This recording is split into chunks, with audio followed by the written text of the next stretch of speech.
रोंफोरोंनाय रगनो सेबगो तलांनानै तै बेतन रक्षावै हास्तिनि कच्चा तै ताबुकनि हास्तिनि हापां याप्रि रम्मानो अ सांबिधानिक हनै सेजाखा प्रदेश कांग्रेस सांग्रंशाल कक्थुमनि बिसिंतै प्रदेश कांग्रेसनि खुफां प्रबीर चक्रवर्ती शाखा सुप्रीम कोर्टनि दागिमुं रक्षावै हास्तिनि रों फोरोंनाय रगनो फिक्स बेतन तै सेबगनि अधिकार रक्षावै हापां जे मानतै ख्लाइतंका हनै शाखा प्रदेश कांग्रेसनि खुफां प्रबीर चक्रवर्ती अरकक साताई कलायो जानुवारी तालनि लाइथानाय 4 सालमारिबो हास्तिनि हाइकोर्ट सकांनि हापां बाय ताबुकनि हास्तिनि हापां नि जराबो रों फोरोंनाय रगनो सेबगो तलांनानै बेतन रग रक्षावै याप्रि कताल रमजाकमानि फियाबा आ याप्रि कताल रमजाकमानि न असंबिधानिक हनै खुखेंखा प्रदेश कांग्रेसनि खुफां प्रबीर चक्रवर्ती कांग्रेस बदल कक्षिक शाखा 2001 तै 2004 बिसिबो आ जराबो तंगमानि हापां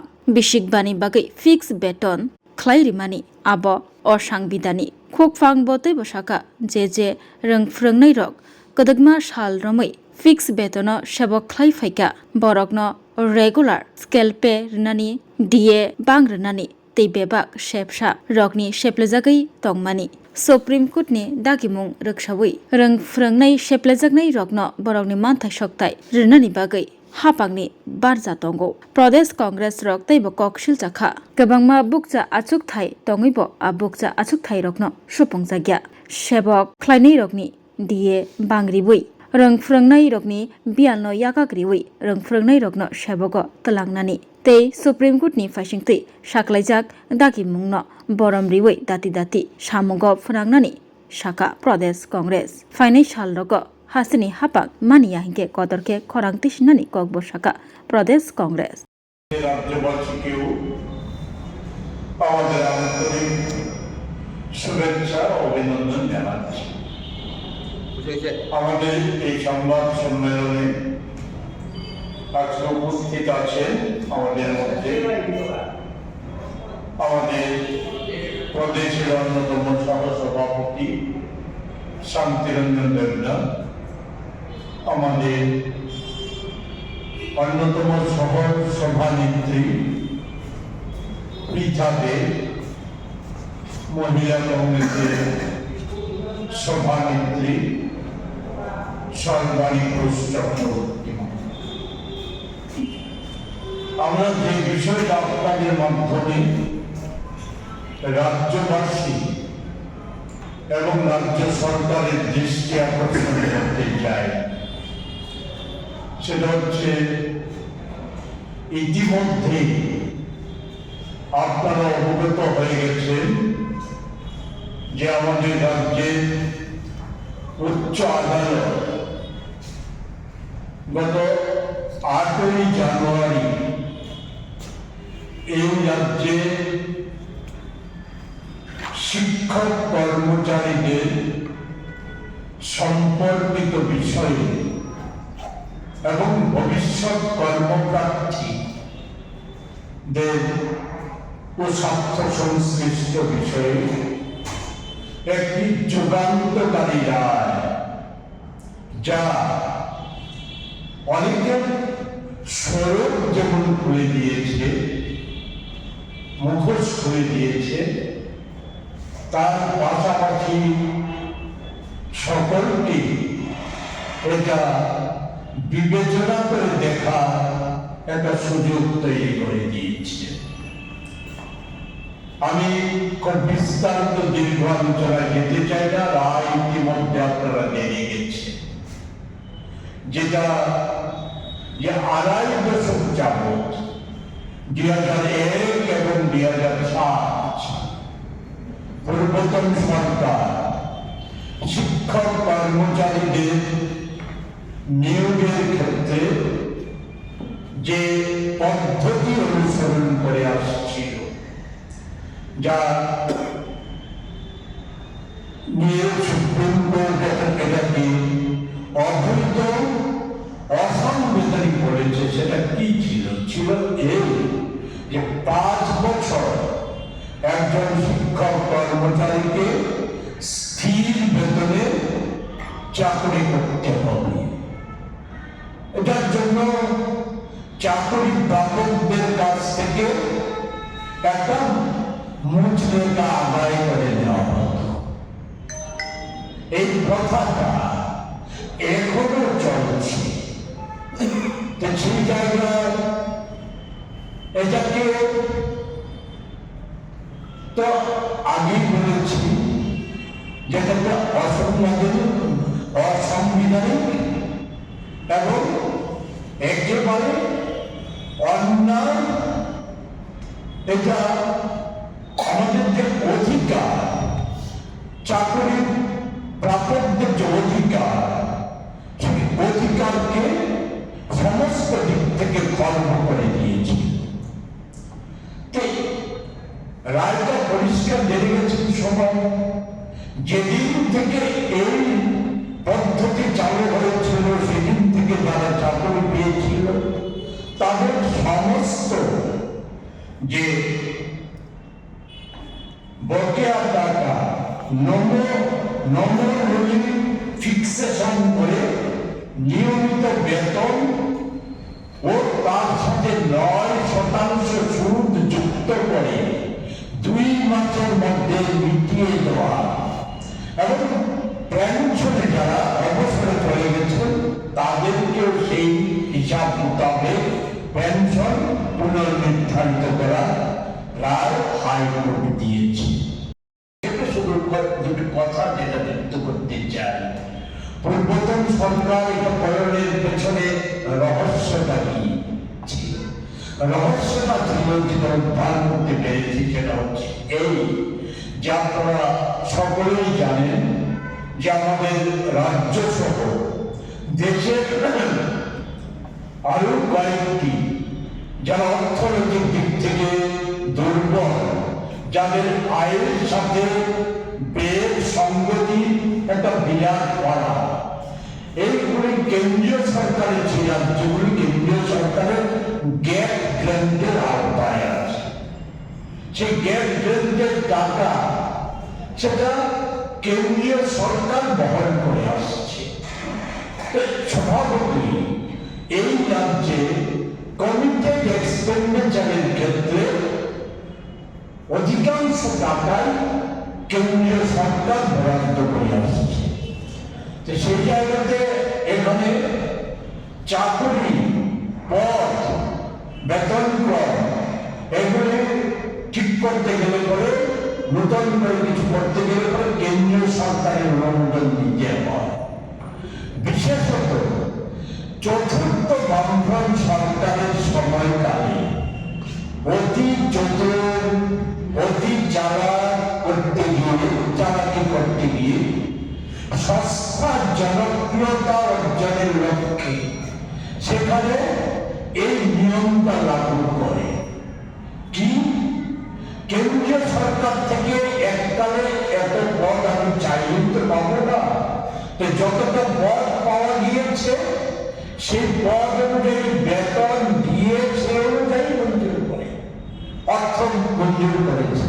তো এটাকে বেতনের ক্ষেত্রে এটাকে যদি 3-4 ভাগে ভাগ করে নিয়োগ করা যায় তাহলে কম টাকায় কিছু বেশি লোককে নিয়োগ করা যায়।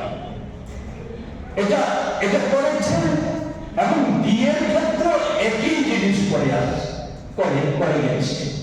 এর ফলে যেমন ওই 5 বছর স্থির বেতনে থাকতে হচ্ছে, বঞ্চিত হয়েছে, অধিকার পূর্ণ হয়েছে।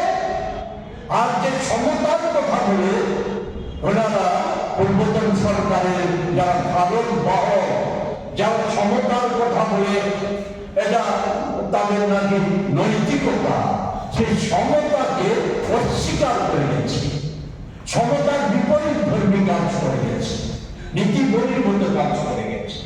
ফলে এটা অবসান করবে, যে রায়টা এটা অবসান করেছে।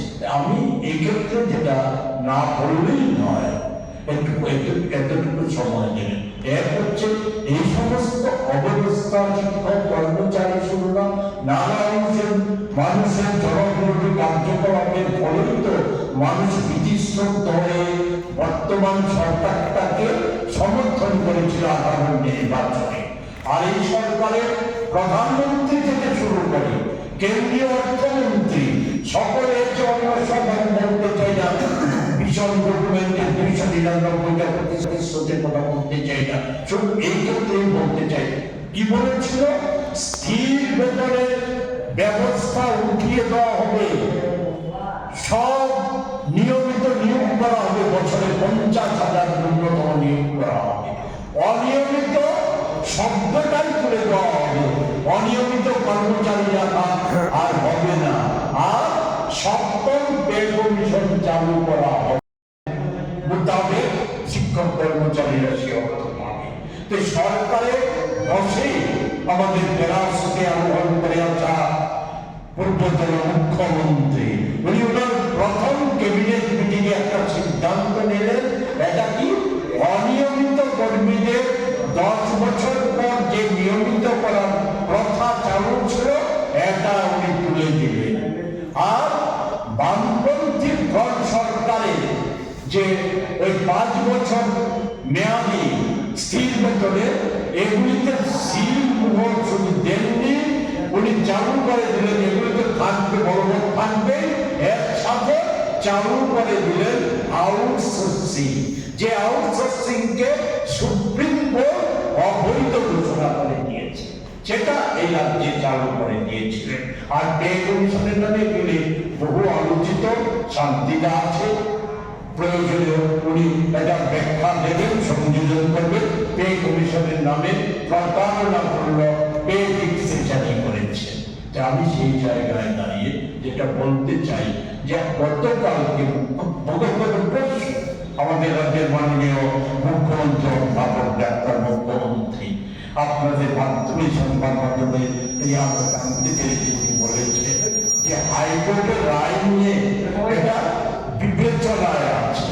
আর কি বলেছেন, বলেছেন রাজ্যকে তো বাঁচাতে হবে, রাজ্যের আর্থিক অবস্থাকে বিবেচনা করতে হবে। তাইলে সেক্ষেত্রে আমাদের দুটো প্রশ্ন, একটা প্রশ্ন হচ্ছে এই যে আপনারাই তো বলেছিলেন যে এর মধ্য দিয়ে আপনারা বাতিল করবেন সমস্ত নিয়ম, আপনারা পে স্কেলের মাধ্যমে নিয়মিত বেতন ক্রমের মাধ্যমে করবেন। তো এই সময় যে কটাই চাকরি দিয়েছে কয়টা পে স্কেল মোতাবেক দিয়েছে, অধিকাংশ আউটসোর্সিং, আর কিছু দিয়েছে ওই পূর্বতন সরকারের নিয়ম মেনে 5 বছর স্থির বেতন মেয়াদি। এই তো আপনাদের প্রতিশ্রুতি লঙ্ঘন করা যা করেছেন তা। আর পে কমিশন কথা আগেই বলেছি, আর যেটা টাকার কথা বলছেন আপনারাই তো বলেছিলেন ডাবল ইঞ্জিনের সরকার হলে পরে টাকার কোনো অভাব হবে না, এখন এই সমস্ত বিষয় কেন আপনারাই তো বলেন মুদি হে তো মুমকিন হে, তো কোথায় সেই কোথায় কেন প্রশ্ন আসছে, কেন তা কার্যকর করবেন না? আপনাদের মাধ্যমে শুধু স্মরণ করে দিতে চাই, আমরা ডাবল ইঞ্জিনের সরকার ত্রিপুরাবাসী প্রত্যক্ষ করেছে। ওই যখন কেন্দ্রে ছিলেন প্রয়াত রাজীব গান্ধীর প্রধানমন্ত্রীদের সরকার, আর এই রাজ্যে ছিল সুধীর রঞ্জন মজুমদারের, প্রয়াত সুধীর রঞ্জন মজুমদারের নেতৃত্বাধীন সরকার। ওই সময় নানা প্রতিবন্ধকতা, নানা আইন শৃঙ্খলাজনিত অনভিপ্রেত কিছু ঘটনা, এগুলি সকলেই জানেন, এগুলো আজকে এখানে আমি তুলে ধরতে চাই না।